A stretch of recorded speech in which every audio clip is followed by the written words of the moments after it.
आज light start करने वाले हैं।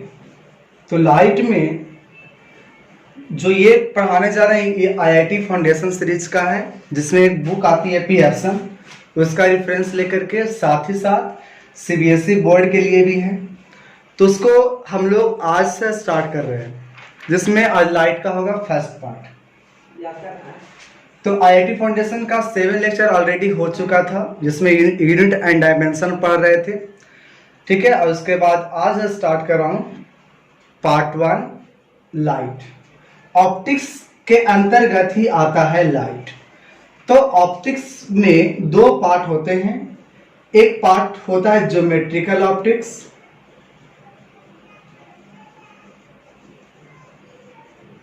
और एक होता है वेव ऑप्टिक्स। ऐसे देखते तो इसको ऑप्टिकल भी बोलते हैं। और ऑप्टिकल में 2 पार्ट बढ़ता, वेव ऑप्टिक्स और एक बढ़ता जो फोटो इलेक्ट्रिक इफेक्ट में आते हैं। लेकिन यहां तक समझिए, एक ज्योमेट्रिकल ऑप्टिक्स और दूसरा वेव ऑप्टिक्स। ज्योमेट्रिकल ऑप्टिक्स ही हम लोग को पढ़ना है, लेकिन आईआईटी में जब पढ़ रहे थे, आईआईटी फाउंडेशन पढ़ रहे हैं, तो उसमें हमको इसके बारे में डिस्कस करना पड़ेगा, क्योंकि ये भी उसके सिलेबस में है। लेकिन अगर 10 सीबीएसई में चलते हैं तो बस ज्योमेट्रिकल ऑप्टिक्स में ही काम करेंगे। ज्योमेट्रिकल ऑप्टिक्स से लेंगे तो इसमें हम लोग को पहला पढ़ना है मिरर के बारे में। फिर मिरर के साथ साथ जैसे मिरर में देखेंगे तो प्लेन मिरर देख लेंगे, कॉन्वेक्स देखेंगे, कॉनकेव मिरर देखेंगे। ये मिरर देखने के बाद हम लोग एंट्री कर जाएंगे लेंस में। यानी एक बार मिरर और लेंस न हट लिख करके यहां पर हम लिख सकते हैं कि एक बार हमको पढ़ना रिफ्लेक्शन के बारे में, और फिर हमको पढ़ना रिफ्रैक्शन के बारे में, ठीक है। तो इसमें हम लोग को ज्योमेट्रिकल ऑप्टिक्स ही पढ़ना है, जिसमें हम लोग रे डायग्राम पढ़ते हैं। तो स्टार्ट हम लोग करते हैं ज्योमेट्रिकल ऑप्टिक्स, ठीक है। उसमें पहले ऑप्टिक्स के अगर लाइट में देखें तो लाइट के पहले नेचर जानना पड़ेगा कि हम कैसे समझें कि वेव ऑप्टिक्स और ज्योमेट्रिकल ऑप्टिक्स है, ठीक है। तो देखिए, light has dual character. Light का ड्यूअल नेचर है, मतलब 2 ही नेचर शो करता है। कौन कौन नेचर शो करता है लाइट? तो लिख सकते हैं लाइट हैज ड्यूअल नेचर।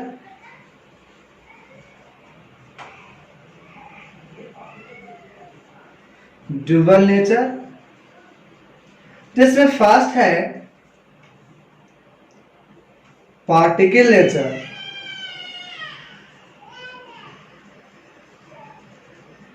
और दूसरा होता है इसमें वेव नेचर। पार्टिकल नेचर हमारा एविडेंस क्या देता है, इसमें सबूत क्या है कि सही में लाइट पार्टिकल नेचर के जैसा बिहेव करता है। तो हम लोग 9th में एक चैप्टर था डिस्कस करने के लिए, फोटो इलेक्ट्रिक इफेक्ट करके, और इसके जाकर के आपको 12th में देखने को मिलेगा और 11th में देखने को मिलेगा। उसमें यह था कि अगर कोई मेटल सरफेस है, मान लेते हैं कि मेटल सरफेस है, इस पर कोई लाइट पड़ती है यहाँ पर, तो लाइट पड़ता है, तो लाइट जो आता है वो एक एनर्जी के पैकेट के रूप में आता है। उस एनर्जी के पैकेट के रूप में आता है, उस लाइट को हम लोग बोलते हैं फोटोन। जब फोटोन पड़ता है किसी मेटल सरफेस पे, तो यहां से एक इलेक्ट्रॉन को निकाल देता है, इजेक्ट करा देता है। जब इजेक्ट करा दिया तो आखिर इस पर निकला क्या? तो इस पर सोचिए कि अगर एक देखते होंगे कि एक यहां पर पत्थर रखा गया है इस तरह से, और उसको कोई यहां से पत्थर को फेंके, तब फेंकता है तो ये पत्थर क्या होता है? भाग जाता है। लेकिन अगर ऐसे ही रखा रहे, सिर्फ यहां पर हम खड़ा होकर हटाने के लिए सोचे, सिर्फ मीडियम पार्टिकल को ऐसे कर दे, मीडियम पार्टिकल को, तो ये हट जाएगा? नहीं हटेगा। लेकिन पत्थर फेंकेंगे, पत्थर से अगर मारते तो ये आसानी से क्या होता है? ये हट जाता। इसका मतलब है कि पार्टिकल जब पार्टिकल पर लगा तब ये क्या हो गया? हट गया। यानी यहां पर जब इलेक्ट्रॉन को कहा गया कि ये इजेक्ट कर रहा था, निकल रहा था, निकल कब रहा था? क्योंकि इस पर एक लाइट आकर के पड़ी। तो लाइट जो यहां पर ऑब्जॉर्व किया गया, वो ऑब्जॉर्व किया गया फोटॉन्स, यानी पार्टिकल नेचर वाली लाइट को ऑब्जॉर्व किया गया। तो हमको जब जरूरत जिस तरह की, यानी लाइट तो जैसे ही निकल रही है, अभी अगर एक बल्ब को भी अगर जला देते हैं हम लोग, तो बल्ब जलाने के बाद यहां से जो लाइट निकलेगी, यहां से जो लाइट निकल रही है, इसमें दोनों नेचर पाया जा रहा है। आपका पार्टिकल नेचर भी पाया जा रहा है और वेव नेचर भी पाया जाता है, लेकिन किस तरह के आप डिवाइस पर इसको आप टकरा रहा है उस पर डिपेंड करेगा कि वो कौन से नेचर को एब्जॉर्ब कर रहा है। अगर वो पार्टिकल नेचर को ऑब्जर्व करता है तो वेव नेचर को वो नहीं कर पाएगा। ठीक है, यानी जैसा जैसा हमको जरूरत पड़े उस तरह का ही इंस्ट्रूमेंट उसको बनाया गया है। जैसे कि हम जानते हैं ऑटोमेटिक डोर, ऑटोमेटिक डोर में क्या होता है कि लाइट तो पड़ रही होती है ही, उसमें दोनों नेचर है पार्टिकल और वेव, लेकिन उसका जो सेंसर होता है वो एब्जॉर्ब करता है सिंपली पार्टिकल नेचर को और वेव नेचर को वो जाने देता है, उसको सेंस नहीं कर पाता। तो लाइट तो दोनों नेचर का है, लेकिन वहां पर हमको जो जरूरत पड़ती है उसे कोई हम एब्जॉर्ब करते हैं और उसके आधार पे आगे हम इसको जो जरूरत होता है उसको हम अभी यूज कर पाते हैं। तो पार्टिकल नेचर क्या एविडेंस दे रहा था, तो फोटो इलेक्ट्रिक इफेक्ट को एविडेंस देगा, जिसमें आपका ऑटोमेटिक डोर एक एग्जांपल होगा। वेव नेचर क्या चीज का एविडेंस देगा, तो देखिए अब हम जानते हैं कि लाइट सीधी रेखा में चलती है, इसमें थोड़ा सा भी बेंडिंग नहीं है। तो जब बेंड नहीं कर सकता तो एक बात करते हैं कि ऐसे हम लाइट को इधर में जलाएं, जैसे आप दिन के समय देखते होंगे कि आपके घर में लाइट बंद है फिर भी प्रकाश आपको आता होगा अंदर में। लाइट अंदर में एंट्री कैसे कर रही है, तो ये कर रही है वेव नेचर की वजह से। जब ये लाइट हम ऐसे देते हैं और यहाँ पर कोई वाल है तो ये क्या होता है थोड़ा सा मूड करके और फिर से ये ऐसे करके बाहर निकल जाता है। तो इसके वजह से लाइट अंदर आई, यानी अंदर की चीजों को आसानी से हम देख पाते हैं, क्योंकि ये जो एविडेंस है किसका एविडेंस है, वेव नेचर का। इसमें बोल सकते हैं इंटरफेरेंस या फिर डिफ्रैक्शन।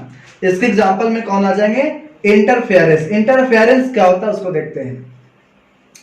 जैसे कि एक लाइट यहां से आया और एक लाइट यहां से आया, टकराया, तो टकराने के बाद यहां पर देखते होंगे कि लाइट का इंटेंसिटी बहुत हाई हो जाती है, यानी जितना एक लाइट से चमकता उससे कई ज्यादा दोनों के आने से चमकता है, यानी इसमें क्या हुआ कि ओवरलैप कर गया। तो इस घटना को बोलते हैं इंटरफेरेंस। ठीक है, इसमें आपका ब्राइट डार्क फ्रिंज बहुत सारे बनते हैं, इस सबको हम आगे देखेंगे। और इसका डिफ्रैक्शन जो अभी बताए कि डिफ्रैक्शन की वजह से हमें जहां पर लाइट ना भी जा रही है लेकिन वहां पर हमें लाइट प्राप्त हो जाती है। तो ये जो पार्टिकल जो यहाँ पर देख रहे थे कि लाइट का दो नेचर्स था, एक था पार्टिकल नेचर और दूसरा था वेव नेचर। तो पार्टिकल नेचर में एविडेंस कौन दिया, फोटो इलेक्ट्रिक इफेक्ट, और वेव नेचर में हमारा कौन दिया, इंटरफेरेंस। ठीक है, लाइट जो डिपेंड कर रहा है, इसका स्पीड डिपेंड करता है, वो मीडियम पर डिपेंड करता है कि कौन से मीडियम में जा रहा है। यानी मीडियम रहेगा तो भी लाइट पास कर जाएगा, मीडियम नहीं रहेगा तो भी पास करेगा। देखिए कैसे, यहां पर बोला जा रहा है कि वैक्यूम के द्वारा भी लाइट पास करता है और मीडियम के द्वारा भी लाइट पास करता है, यानी इसे पास करने के लिए कोई भी मीडियम की जरूरत नहीं है तो दे दो तब भी चलेगा, और नहीं है तो भी ये लाइट क्रॉस कर जाएगा। जैसे हम जानते हैं कि अगर ये सन है, सन के नियरेस्ट प्लैनेट कौन सा है, मरकरी, उसके बाद वेनस, अर्थ, और ये हमारी पृथ्वी यहाँ पर तीसरे नंबर पे आती है। हम जानते हैं कि ये साइड जैसे आते हैं तो ये साइड आपको बुलाता है कि ये अंतरिक्ष है और यहाँ पर वैक्यूम है, यहाँ पे कोई हवा नहीं चलती है। जैसे चंद्रमा पर ही आप लोग सुने होंगे कि चंद्रमा पर हवा नहीं है, तो हवा नहीं है यानी वहां पर क्या है, वैक्यूम यहाँ पर मान सकते हैं। जब मीडियम ही नहीं है वहां पर तो फिर भी लाइट क्या होता है कि ये सारे जगह से क्रॉस करके हमारे पृथ्वी पर लाइट आती है।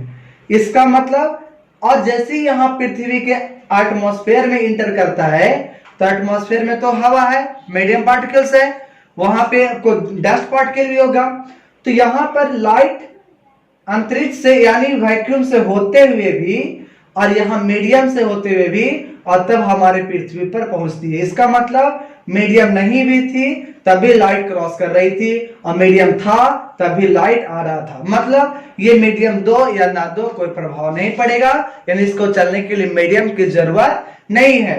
तो ऐसे वेव को हम लोग बोलते हैं, इसको बोलते हैं नॉन मैकेनिकल वेव। तब बोलेंगे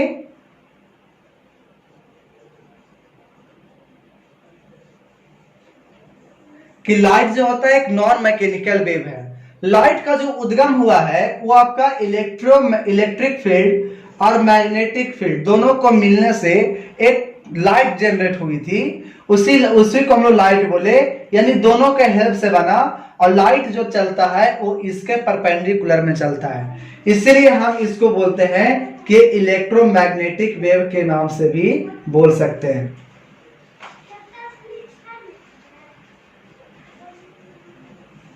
तो लाइट आपका इलेक्ट्रोमैग्नेटिक वेव भी होता है, नॉन मैकेनिकल वेव होता है।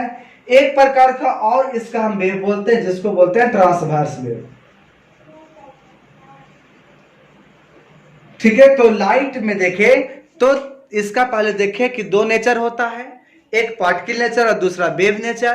पार्टिकल नेचर में इसका एविडेंस था ऑटोमेटिक डोर, जाते के समय अपने आप क्या होता है डोर ओपन हो जाता है, या लिफ्ट के पास जैसे जाते उसका ही ओपन हो जाता है, या फिर मेट्रो में जाओगे तो उसका डोर अपने आप ओपन होगा। ये सब वजह किसकी थी? तो फोटो इलेक्ट्रिक इफेक्ट का ये कंसेप्ट पर था। अब हम नॉन मैकेनिकल देखें तो बताएं कि वैसी वेव जिसको चलने में मीडियम की जरूरत ना पड़े उसे बोलते हैं नॉन मैकेनिकल, यानी मीडियम दो तभी वो मूव कर सकता है, मीडियम नहीं देंगे तो भी मूव कर सकता है। इलेक्ट्रोमैग्नेटिक वेव किसको बोले? तो हमने देखा कि इलेक्ट्रिसिटी और मैग्नेटिज्म को जब हम लोग ओवरलैप करवाए वहां से लाइट इमिट हुई थी, यानी देखे कि दोनों के मेल से ही बना, इसलिए हम उसे क्या कह दिए? Electromagnetic wave. जैसे ये इसलिए बोला गया क्योंकि आप इसे देखोगे तो जो C का जो वैल्यू होता है 3 इंटू 10⁸ मीटर पर सेकेंड, ये आया कहां से? तो इसका फॉर्मूला आया था म्यू नॉट और एप्सिलॉन नॉट। ये होता है परमिबिलिटी, इसको कहा जाता है।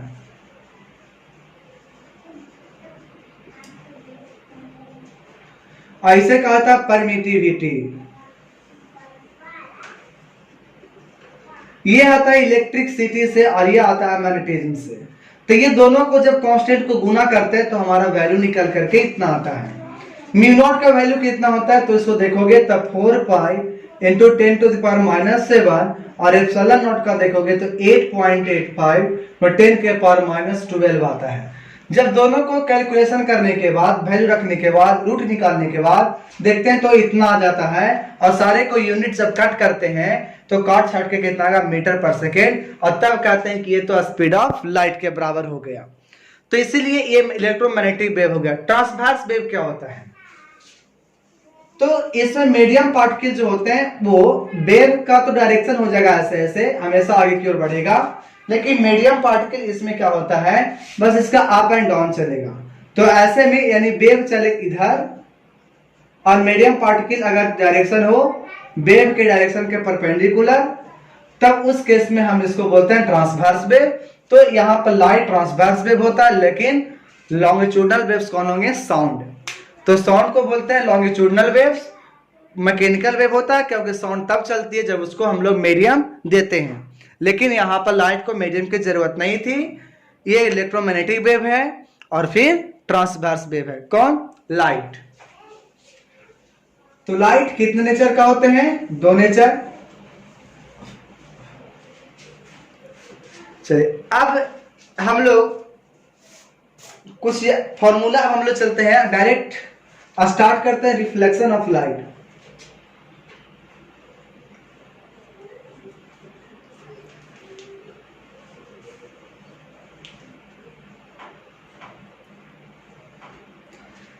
रिफ्लेक्शन ऑफ लाइट पढ़ते हैं। इसमें क्या है? बोला जा रहा है कि अगर जैसे यहां से बोले एक लाइट आया और टकराने के बाद अपने ही मीडियम में लौट आए, तो प्रकाश के इसी घटना को, लाइट के इसी फेनोमेनन को हम लोग क्या बोलते हैं? Reflection of light. तो यहां पर हम लोग लिख सकते हैं इसको डिफिनेशन में,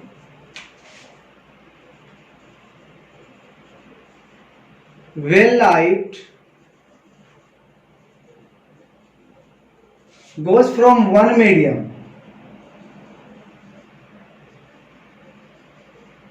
and then strike a reflecting surface,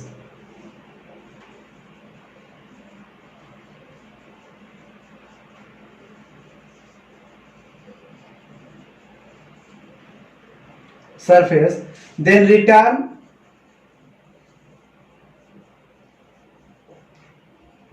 in same medium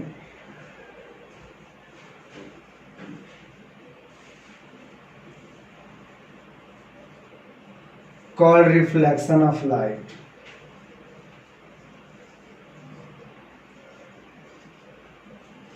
यानी जिस मीडियम से आया उसी माध्यम में, उसी मीडियम में टकराने के बाद लौट जाता है, तो उसे ही हम लोग कहते हैं रिफ्लेक्शन ऑफ लाइट। अब रिफ्लेक्शन ऑफ लाइट में क्या क्या है, तो देखिए, एक तो ये हम देख लिए कि रिफ्लेक्टिंग सरफेस हो गया। रिफ्लेक्टिंग सरफेस में लाइट आया ऐसे, फिर लाइट यहां से इस प्रकार से चली गई, यहां पर बीच में एक होगा नॉर्मल। तो जितने एंगल बना करके लाइट नॉर्मल के सहारे आता है, उतना ही एंगल बना करके बाद में लाइट रिटर्न हो जाता है।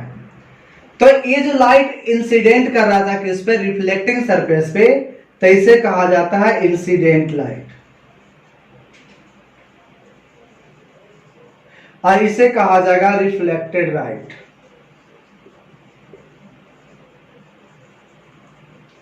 और इसे कहा जाएगा रिफ्लेक्टिंग सरफेस, क्योंकि इसी सरफेस से वो क्या हो रहा है, रिफ्लेक्ट कर रहा था।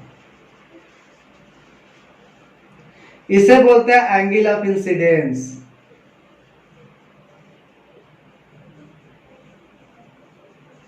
इसे बोलता है एंगल ऑफ रिफ्लेक्शन। इसे बुलाता है नॉर्मल। इतने सारे इसमें पॉइंट्स होंगे। ये क्या था, लाइट आई तो ये काला इंसिडेंट लाइट, ये जब गया टकराने के बाद ये हो गया रिफ्लेक्टेड लाइट। ये जिसके बीचों बीच एक लाइन, दोनों के बीचों बीच एक लाइन होगी जो कि मिरर पर परपेंडिकुलर होगा। ये मिरर से कितने डिग्री बनाएगा, 90 डिग्री बनाएगा, तब इसे हम लोग कहते हैं नॉर्मल। ठीक है। और ये जिस सरफेस पे लाइट आकर के टकरा करके लौट रही थी, उस सरफेस को बोलते हैं रिफ्लेक्टिंग सरफेस। और इस वाले एंगल को बोलते हैं इंसिडेंस एंगल, और एंगल बोलते हैं रिफ्लेक्शन। एंगल ऑफ इंसिडेंस कौन था, तो angle between normal and incident ray known as angle of incidence, angle between reflected ray and normal known as angle of reflection. उसको हम लिख सकते हैं यहां पर। और उसके बाद इसका अगर हम लोग रूल देखेंगे तो एंगल ऑफ इंसिडेंस और एंगल ऑफ रिफ्लेक्शन दोनों इक्वल होता है। और फर्स्ट रूल ये होता था कि इंसिडेंस एंगल रे, रिफ्लेक्टेड रे, नॉर्मल और पॉइंट ऑफ इंसिडेंस, यहां पर जिस बिंदु पे, जिस पॉइंट पे आकर के टकरा रहा था, इसे कहा जाता है पॉइंट ऑफ इंसिडेंस। तो पॉइंट ऑफ इंसिडेंस ये चारों के चारों एक ही प्लेन में होते हैं। ये था लॉ ऑफ रिफ्लेक्शन का फर्स्ट। ठीक है। इसमें क्या रूल फर्स्ट में क्या था, incident ray, reflected ray, normal and point of incidence all lie in same plane.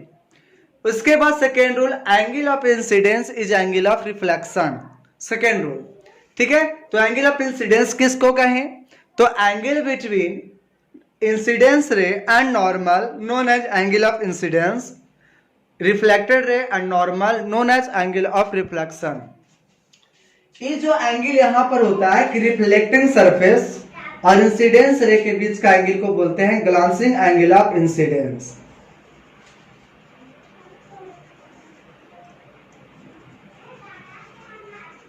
Angle of incidence. और रिफ्लेक्टिंग सरफेस और एंगल, रिफ्लेक्टिंग सरफेस ये वाला हो गया, और रिफ्लेक्टेड रे दोनों के बीच के एंगल ये वाले को बोलते हैं ग्लांसिंग एंगल ऑफ रिफ्लेक्शन। ठीक है। इसको हम आगे करेंगे, और इसमें एक चीज और सीखेंगे अभी जो नेक्स्ट डे पढ़ेंगे। उसमें क्या कि लाइट अगर एक माध्यम से, अगर एक मीडियम से दूसरे मीडियम में जाए तो क्या चेंज होगा, क्या नहीं चेंज होगा। फिर उसमें भी और हम लोग क्या पढ़ेंगे